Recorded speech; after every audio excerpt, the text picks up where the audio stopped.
Hi, I'm Andy Acton. And I'm Chris Strevens. This is Dentology, the Business of Dentistry podcast. What a lovely conversation with Steve. And the thing that struck me about it is when you speak to people with a decent amount of experience, and, you know, Steve's been in this dental world for 30 odd years, that depth of experience, exploring the conversation we had around online and offline marketing was just great. Well, it's fascinating, I think, because when someone has that experience, they've seen lots of things come and go, but they've also seen lots of things come, go, come again. You know, that reinventing the wheel with a different thing. I thought it's really interesting because he's marketing and not all super enthusiastic. Does that make? Do you know what I mean? I don't mean as he's not enthusiastic, but as in fact sometimes marketing people are like, "Whoa, wow!" But he feels like a guy who it's not is going to look at the data ideas and say, right, this is what we need to crunch the data. I think people will find the conversation around working with existing patients, reactivation, rather than going out and just trying to recruit new patients. I think a lot of people, that might be a light bulb moment for them. Makes loads of sense, doesn't it? Why spend loads of money trying to get people who don't know you rather than spend money on the people who do know you? Absolutely. No, cracking episode. That's good. Really, really good one. It's 7 o'clock on a Monday morning and it can only mean one thing. Time for a coffee. Well, some people will start for coffee, but we know that there's a lot of people out there that they use us for their commute. They use us in the gym. They use us when they're walking the dog. They use us in any which way they want. Is that because we're like mindless noise? No. It's because of the time and date that we go out. So there we go. This week, we're very fortunate. We have a guest from the world of marketing and dentistry. And we have Steve Davey joining us. And Steve is the founder of Smile Dental Marketing, a practice growth and marketing consultant. Easy to say. I'm interested to see how things have changed over his marketing period of was time. a dirty word. Probably was. Still is a bit in some places. We'll find out. Welcome, Steve. How are you doing? Yeah, I'm good, thank you, guys. Yeah. Hello. Pleased to be here. Absolutely, and it's good to have a conversation with you. And we was kind of just talking before we started recording, and we were saying like kind of the reason why we sort of started Dentology, and it really was about hearing life stories, sharing business tips, and having fun. But that business tips bit, whilst the majority of our guests have been dentists, not all practice owners, but dentists, having the 360 view coming in from IT people, lab people, marketing people, bank people, solicitors. It's really important and valuable because whilst it's a dentist that holds a handpiece that treats the patient, there's this massive support structure that sits behind them to ensure they can do that efficiently. It's like building huge. cars, isn't it? You Exactly. know, like you build a car, but a number of other bits that go in, the local suppliers, it all sort of like all fits together. Yeah. Well, our studio is based in Brookman's Park in Hertfordshire. And I know that you've got strong connections to that area yourself. So just to kick things off, could you kind of give us a sense of who the young Steve Davey was, where you were brought up, what your childhood looked like? That'd be a really nice start point. Yeah, of course. I was born in North London, and my parents moved out to, as lots of people did in those days, they moved out to a new town, and I was about 5 when that happened, and that was to Stevenage in North Hertfordshire, and had a really good St Evanage, I think it's known now, isn't it? St Evanage, Evanage. Which is quite a big town now. It was quite small when we moved there. But I went to school in Stevenage. I've got a brother who's 2 years older than me, and went to school there. And was head boy for my at senior school. And then went on to uni, which is now called the University of Hertfordshire, but it was the old Hatfield Polytechnic. Remember those? Hatfield Poly. Yeah. But I actually went to the School of Business and Social Sciences, which was based in Hertford at the time. Oh, okay. Yeah. And just winding back slightly, I wanted to be a graphic designer, actually. And I was taking art A-levels, and it was only 2 of us in the 6th form doing art. Wow. And the other person, she was fantastic at art. And I looked at what I was doing and thinking, I'm okay, but maybe this isn't the career for me. It was a strange pivot, really. So in my second year in the sixth form, I decided to do A-level economics. So passed that in a year, which got me into a business course at the University of Hertfordshire. And from there, I went on to do a social sciences degree as well. So I spent 4 years there. And during this study of business and everything, I got interested in marketing. And that was really the seeds of where it all started for me. But actually, there's a big crossover with social science as well, isn't there, with marketing? Because kind of understanding people, behaviours, how people work. I think if you can answer those questions, I think your marketing message becomes much more succinct and powerful, doesn't it? Yeah, absolutely. Because we covered psychology, for example, as well as sort of other practical sort of business subjects, if you like business law, which has been quite useful over the years as well, commercial law as well as company law. So yeah, that it was a fit, and there was a lot of analytical subjects as well that we were doing, like business statistics and so on. And there was a seed there as to where my career was going as well, because when I really sort of jumped into marketing, it was very much around what was called direct marketing in those days, which was pretty. Did you work for someone, Steve? Did you go and work for a company to sort of cut your teeth? Bit of a dental pun. Yeah, I mean, I started out as a market researcher for a packaging company, and then I got a really good move to working for one of the big supermarket chains as a brand manager. Okay. And I had responsibility across most of the food areas at some stage, launching new own brands, basically. Wow. That's a big old job, I'd imagine. It was a big old job. It was a big old commute into the Heathrow area as well at that time, around the M25. And nice. There's only so much of that you can take. Yeah, definitely. But that was really my first proper marketing role, if you like. And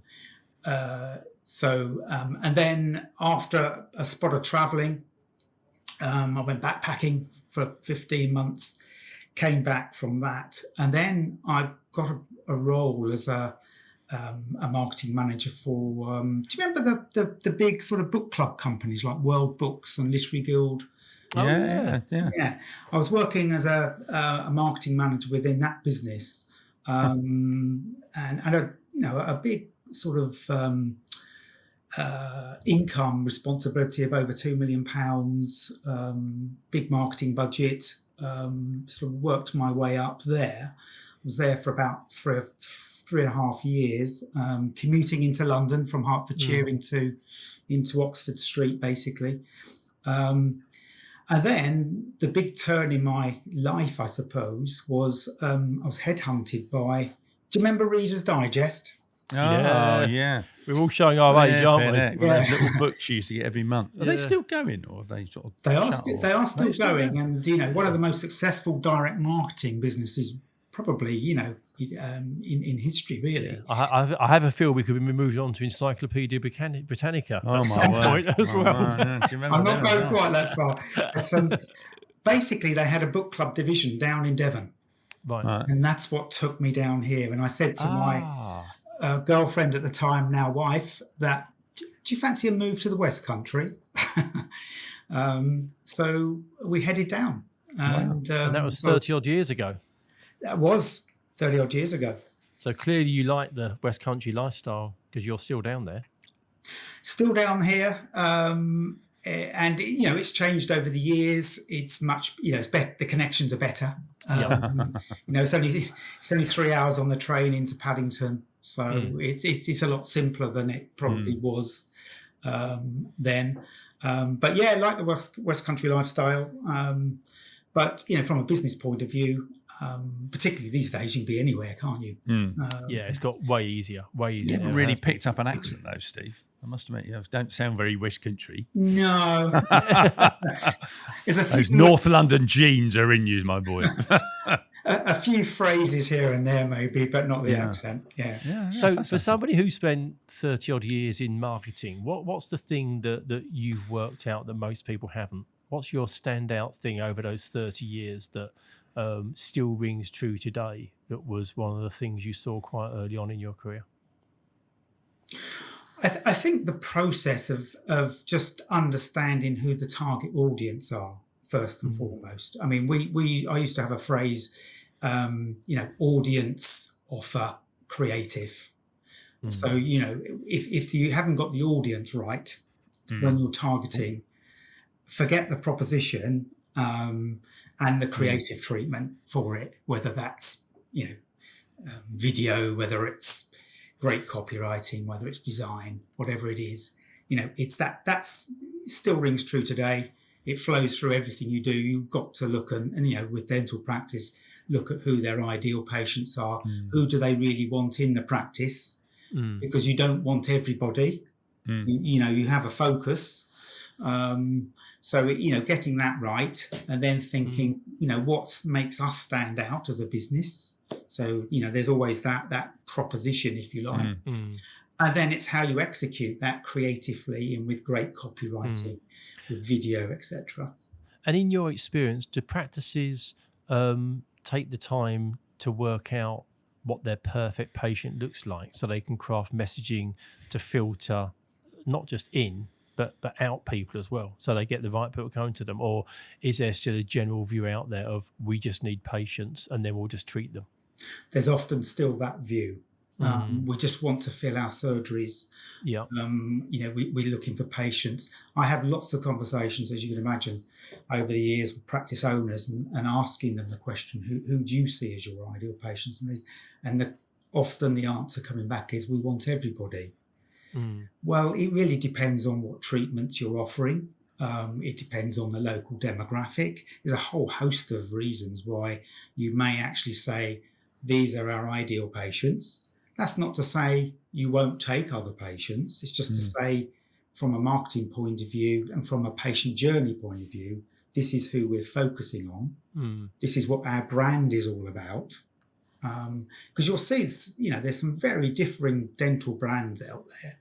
Oh, for sure. From those that are focused very heavily on cosmetic and aesthetic dentistry, to those maybe that are a bit more on preventative dental health and a slightly more traditional approach and less wanting the kind of the elective treatments, if you like. When did you see that niche marketing change, where people were kind of targeting a particular patient type or promoting particular services? Because Chris and I have been doing what we're doing for quite a while, and it feels like a fairly recent change. And I don't know if it's competition that's driving that, or whether we just have access to better marketing resources like yourself, who are getting people to think more about it. When do you think that sort of sea change happened? I would say the sea change has happened in the last 5 or so years, where it has changed, and I think marketing has got more sophisticated.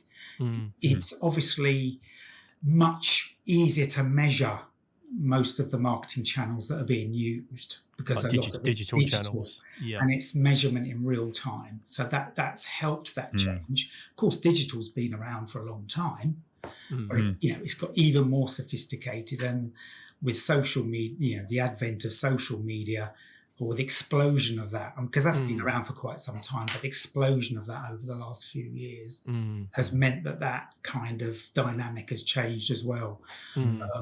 So I wonder if the pandemic as well was part of it. I think so. And I think it's also part of the fact that, there's a lot of dental practices trying to move out of NHS. So, if you're a private practice, you've got to win new patients. And, you could be in a very competitive area. We get taken on by practices that have got, there could be 5 or 6 competitors very locally offering very similar things. So it's back to trying to find points of difference, really, and focus on who would be your ideal It's so funny, isn't it? I remember years ago we used to sort of try and talk to people about marketing and stuff like that, and I can remember talking to someone once, and he was saying, he wanted to do this, and I said, yeah, but everyone else is saying exactly the same thing. Perhaps you just need to tell them people can park. Yes, yeah. And he said, oh yeah, never thought about that. And I said, you're in a town centre, no one else can park. And it's funny, isn't it? But they don't think about that, or they think almost it's a little bit beneath them sometimes. I think some dentists look at it and go, oh, actually, I'm just a dentist. I think it's definitely changing, as you say. But I think, you would have been a dirty word, wouldn't you, really? Marketing, sales. Sales and marketing, yeah. But we're all selling ourselves all the time. Yeah. And, if you just look at the stats behind a dental website, one of the key pages that patients visit is the team page, because they're buying people. It's a top 3 page, for example. So it always makes me laugh, really, Steve. You must see it all the time where you've got you go to, so obviously we look at people's websites. So you go and you've got the team, and then you've got more dentists, then you've got a hygienist, and then basically everyone else is and there might not be a picture of them, and we got practice managers and nurses. And I always think, hang on a minute, boys, if you're doing yourselves, why aren't you doing the rest of the team? You must get that all the time, I'd imagine.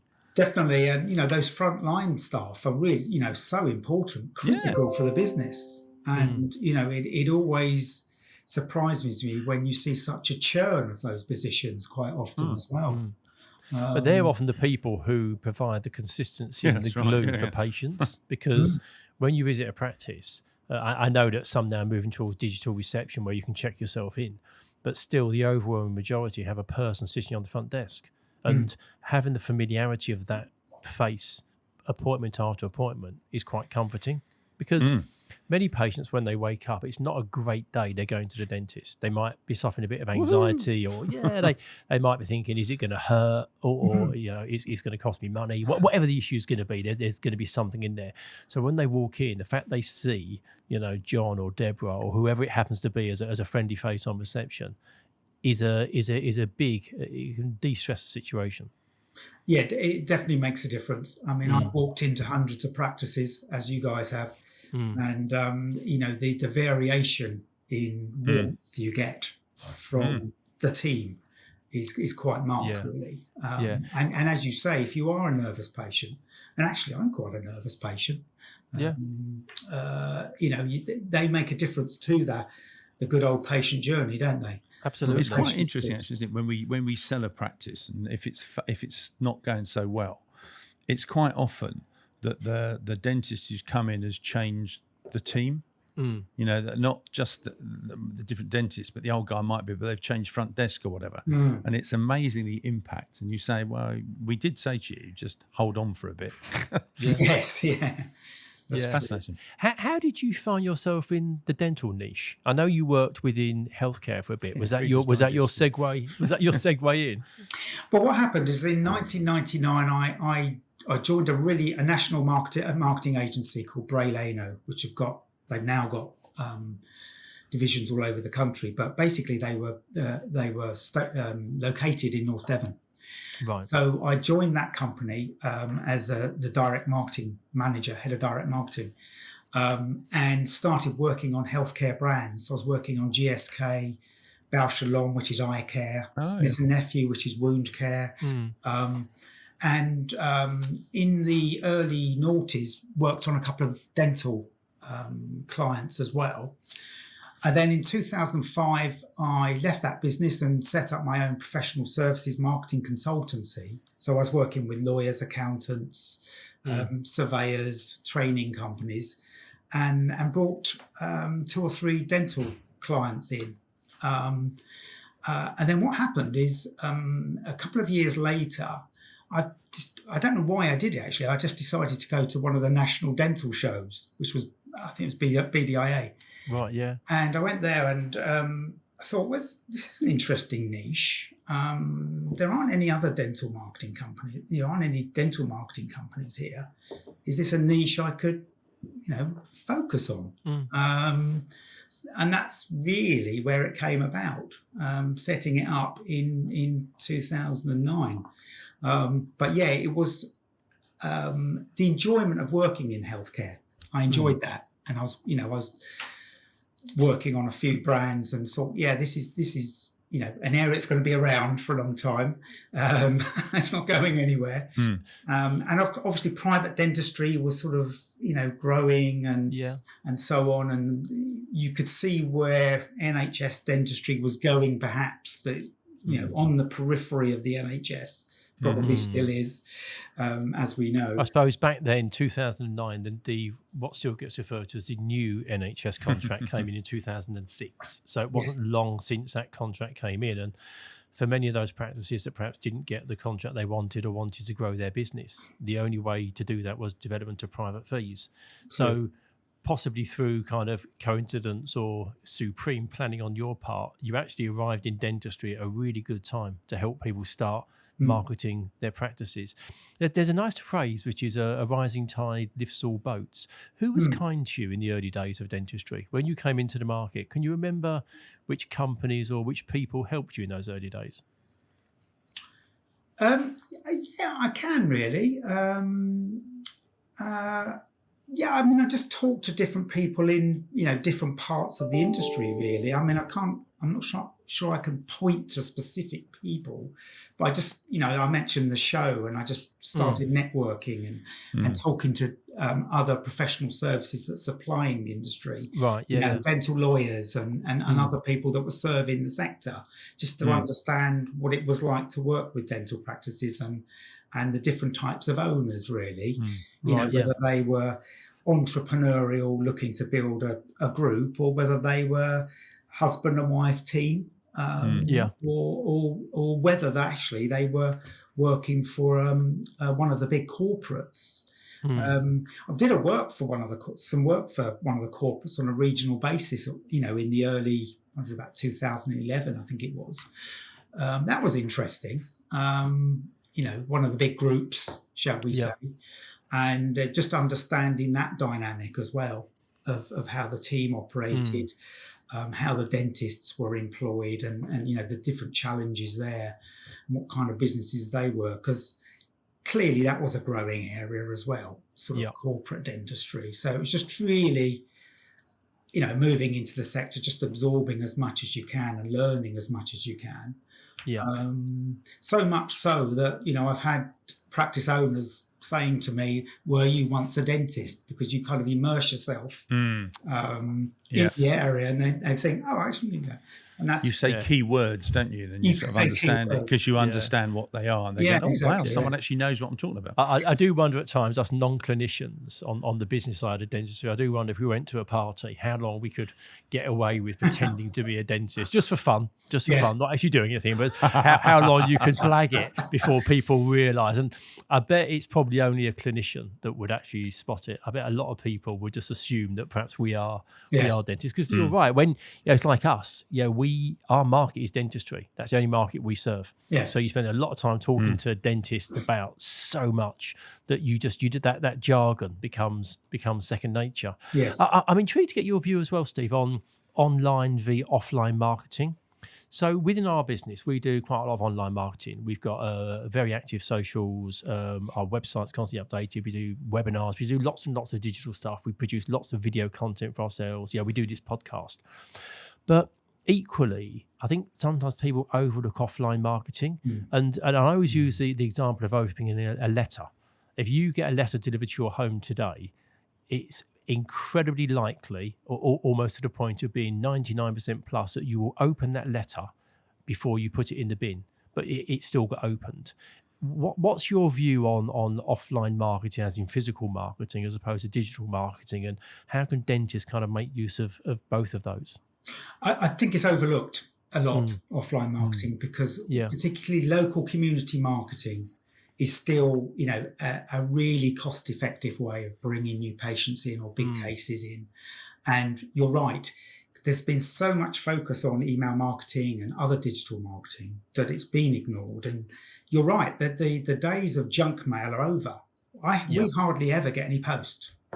Hardly ever. So when it comes through, you do actually look at it, and you read it.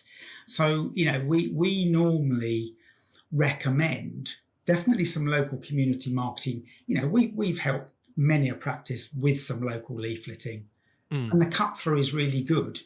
Yeah. Once again, it has to be targeted. I was going to say the message once they And it open has the to be letter, quality, or doesn't it? It can't look like you've a got pile to. of poo. It's got to have an impact, hasn't it? Impact. It's got to have an impact whichever way it lands through the letterbox. Yeah. It's got to have the right message. It's got to be targeted at the right households, and that comes back to understanding your local market and the demographics. So there is a place for it. We've got some clients that still do a little bit of direct mail recall and reactivation marketing. For patients that maybe have not been in the practice for a couple of years. Actually, they're no longer your patients. They're kind of lapsed. So to win them back, sometimes a letter can be a really good way of doing it. It can also be an e-newsletter, but it's just testing different things all the time, because as you know, marketing is testing all the time. Whether that's comparing different Google ads or Facebook ads, or whether it's a local leaflet or a poster, whatever it is, it's a constant test, what we call test, to see what works. validation, rollout process the whole time. There's absolutely a role for local community marketing. Some of the biggest responses you can possibly get is from some local strategic poster sites. A very quick story. We put a 1 meter board on a ferry, a passenger ferry, for dental implants, and it cost per annum a couple of £100. Wow. It literally brought in 6-figure sum of implant cases. But the thing is, you've got a captive audience. They're sitting there for an hour or two. And as we all know, there's bugger all to do on a ferry. So you might as well read the adverts. Yeah. But it's a great way. And because they go backwards and forwards so often, you're changing your audience, Yes. two or three times a day. It's true, isn't it? People, I can remember that was a practice in Cheltenham, I think it was, and they wanted to improve their business, and they employed a marketing guy, and he said, put a sign up, and they were like, oh, really? And they said, yeah, just put a sign on the front of your property, like in the garden, and it was the most basic thing ever. But it like almost doubled their turnover because suddenly they were like, oh yeah, people didn't know we were here. It was just it's like simple. It was really simple, but so overlooked. Steve, you were saying about sending letters to recall patients to a practice because sometimes they hadn't been there for a couple of years. In your experience, do practices spend a disproportionate amount of effort and energy in recruiting new patients compared to the work in reactivating existing patients? Absolutely. And we talk to many a practice owner, and they come to us and say, we want some help recruiting new patients. So we start talking about those challenges. But then we discover that they've got quite a large patient list. And what we always recommend is to break your patient list down into your actives. So there may be people that have been into the practice in the last, say, 12 or 18 months. Then you've got your dormants, another segment. So maybe not been in between 18 months and 2.5 years. Yeah. And then you've got your lapsed. And what we find from the analysis is that there's quite a big percentage in those latter two segments, i.e. they're not active. Yeah. In other words, there's huge unearthed income potential within your own patient list. So we have this discussion a lot, and then it's about how you implement and how you reach out to those patients, because practices don't speak to their patients enough. There's some that just go back for recall, but there's nothing in between. And people go. It's interesting you say that, because that doesn't sound particularly exciting or sexy or dynamic or creative marketing. It's Everybody not wants Instagram, Andy. No, everybody wants new patients. That's where the holy grail surely is. But from what you just said, it sounds like many practices could hit their growth targets and ambitions for this year just by dipping back into their existing patient base. I think it's a really valuable lesson. Definitely. Absolutely. I mean, we've got a package where you can actually grow your practice by 20% plus without recruiting a single new patient. And that's just going through a series of steps and looking at where that potential is and then implementing it. Because, you've got incomplete treatment plans. You've got people that maybe have had extractions but never had anything else. You've got people that have actually gone to other practices because they didn't realise that your practice offered those specific treatments. Yeah, definitely. Whether that's implants, Invisalign, whatever it is. And that we find that happens quite a lot. And that's because patients aren't fully aware of the full range of treatments on offer. I think it's also sometimes like we used to work in banks, and one of the banks we worked for, they did this whole training program, and then they realised when they're reviewing it that people weren't being trained on some of the basics, and when they stripped it down, it was what they had worked out was that someone tells you 95% of the job because they think 5% is bloody obvious, and then the next person, they've got another 5%. So about 3 people down the line, you've only know 80% of the job. And I think it's the same with dentistry, isn't it? Like, it seems, of course, we do tooth whitening. Yes. If no one's ever told you, then you don't know we do tooth whitening. No. It's simple as that. Yeah, that's true. That's very true. So, absolutely. I think there's lots of ways of building income. Membership plans. That's there's a good trend towards membership plans. And I think all the stats I've seen is that people that are on a plan are more they spend more on their dental health. Do you help train the team when with those reactivated patients? Do you help train the team how to talk to them? Because I think that's one of the biggest things, isn't it? That quite often they don't actually want to do anything. They don't want to do it because it's out of their comfort zone. So I'm assuming you sort of almost do a hand-holding training how to deal with those people. Is that right? Yeah, we help them with what they can say and, the processes you go through. But we're not soft skill trainers because that's a different, that needs a trainer really to go in and help with, it's that adage of, it's not what you say, it's how you say it. It's so important as well. But what we do look at, for example, is, what can be done to collect information on the patient, collect data, record that data, improve the database that you've got, so it's more meaningful. There's some guidance there for sure. And there are always opportunities. We've worked with over 170 practices now, and I would say certainly 95% have had opportunities within their patient list to help grow their business. And of course, that takes the pressure off new patient recruitment. Recruiting big, definitely, yeah. The thing is, you're working with people who have already been to the practice, know the setup, know the great service, know the location. There's so many boxes that have already been ticked. You're just reactivating them. You say you've got 170 different dental practices. There's few people that have access to such a range. So you have a good kind of overview of dentistry. What are you worried about at the moment? What do you see coming down the line for dentists that perhaps people aren't aware of at the moment? Not an easy question, I know. No, I mean, the issue I coming across a lot is just access to dentistry on the NHS side. I mean, I think we're all aware of that. Yeah.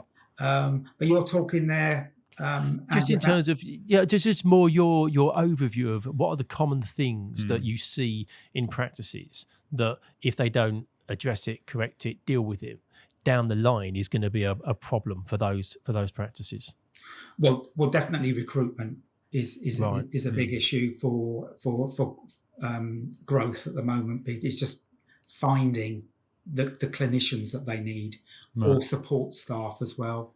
I think that's an issue that doesn't seem to be going away.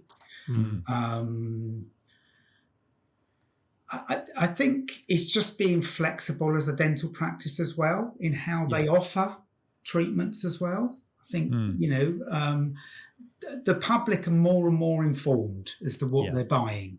And, whether you're having whatever kind of medical treatment it is or dental treatment, people are more informed. So it's making sure that, the patient experience really can be as good as it possibly can be. I would say is really key. Yeah. Cool. At the very beginning, Steve, we sort of glossed over quite quickly that you had a backpack on your back for 15 months. We get lots of dental students and young dentists listening to this, so they're in the window where there might still be the opportunity to chuck on a rucksack and get going. Where did you go? I went to Indonesia, Australia, New Zealand, Thailand, Singapore, and then on the way back, I had a few weeks in Nepal. Amazing! Doing lots of trekking, and then I spent 4 weeks in India, which was quite life changing because that was a real culture shock at the time. So I remember landing in Calcutta. And not, it was just unbelievable, the busyness of it. And so many people. Yeah. And one of my highlights there was I just sat watching a bicycle jam for about 4 hours. Wow. A bicycle jam. Bicycle jam. You couldn't make it up. Yeah, so you don't believe that can happen, No. do you? Really? I've had so many bicycles and people not moving. Yeah. Wow. Brilliant. Brilliant. We've got to the time in the interview, Steve, where we need to have a conversation with you about 2 very important questions. The first question we're going to ask you is: you can be a fly on the wall in a situation. Where are you and who's there? Where am I? I'm in the Himalayas in 1924, and I'm walking up with George Mallory and Andrew Irvine. And as you might know, Mallory's body was found in 1999. Yes. And nobody really knows whether he got to the top or not. Right, yeah. I'd love to have been there to know whether they did summit and obviously died on the way down, or whether it was on the way up. Yeah, I love those programs about expeditions and stuff like that. Yeah. Fascinated by that. So that always stands out to me as I just love to have been there. Really. Yeah. I'm not sure we're ever going to get the answer to that question. No, that's right. I think 101 years on, if the answer was going to present itself, it would have done already by now. Yeah. Unless there's somewhere up that says "we was here." Imagine. We made it. Yeah. Imagine. Yeah. And the follow-up question is: you can meet somebody and sit down with living or dead. We always say living or dead. Yeah, living or dead, and you can have a cup of coffee, a glass of wine, pint of beer, whatever you fancy. Who would you like to meet and have a conversation with? It has to be David Attenborough for me. The great stories, choice. the filmmaking, his perspective on the world. When he talks, everybody listens. That is true. He's just the national treasure is an overused word probably, but if ever there was somebody he who wants is, it. and when he sadly does finally go, he'll be a massive loss to the world. But I'd love to have that chat and coffee with him this year. Fantastic. Oh, I don't know. He's well into his 90s. Yeah, he's going to be 100 or something. I can't remember when the time. I think it's certainly mid-90s, Chris. Yeah. But yeah, and I think for us as well, we've all lived our entire lives watching him, crawling through the Amazon or on a desert or wherever he might be. And I know he kind of narrates from the comfort of his own home now, as opposed to crawls up the Amazon, and he's earned that right.